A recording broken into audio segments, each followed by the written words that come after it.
Tokyo থেকে এবং তিনি দীর্ঘদিন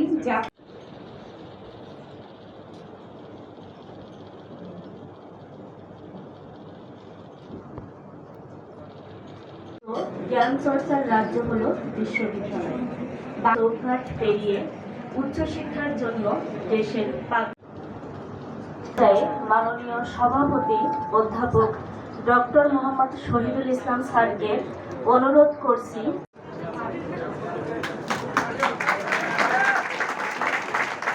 স্যারকে ফুল দিয়ে বরণ করে নিতে অনুরোধ। এখানে সকলের মন মানসিকতা একরকম না, আসলে যে সকলের মন মানসিকতা এক হওয়া দরকার। আমরা এখানে শিক্ষা নিতে আসছি, মানুষ হতে এসেছি। এখানে আমাদের দ্বারা আমাদের মুখের দিকে তাকিয়ে আছে তোমাদের বাবা মা, তাদের মধ্যে সহযোগিতার মনোভাব আমরা দেখেছি এবং একজন অভিভাবকের কথা শুনেছি। সাথে সাথে আমাদের দুইজন চেয়ারম্যান, চারজন ছিল কিন্তু আমরা দুঃখিত, আমি চারজনকে দিতে পারি না, দুইজনকে দিয়েছি। এবং একজন প্রাধ্যক্ষের কথা আমরা শুনেছি এবং মাননীয় গোপালগঞ্জ বিশ্ববিদ্যালয়ের দুইজন অধ্যাপক, একজন ডিন। আমি অবশ্য 92 থেকে সাঁতার বিজ্ঞান ও প্রযুক্তি বিশ্ববিদ্যালয়ের প্রথম বেচ আমি পড়েছি ডক্টর তাজুল, পরিসংখ্যান বিভাগের একজন যে অধ্যাপক, সে আমার ডাইরেক্ট স্টুডেন্ট।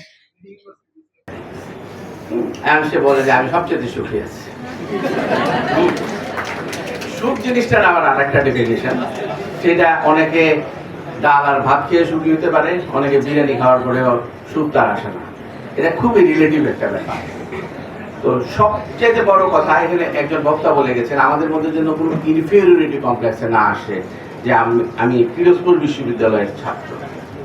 আমার এই গোপালগঞ্জ বিশ্ববিদ্যালয়ে আসার আগে আমার একটা ধারণা ছিল যে গোপালগঞ্জ বিশ্ববিদ্যালয় এটা কিরকম, কি আছে এর মধ্যে। কারণ ঢাকা বিশ্ববিদ্যালয়ে 84টা ডিপার্টমেন্ট আছে, আমাদের রেগুলার স্টুডেন্ট প্রায় 50,000, শিক্ষকের সংখ্যা 2200-র বেশি।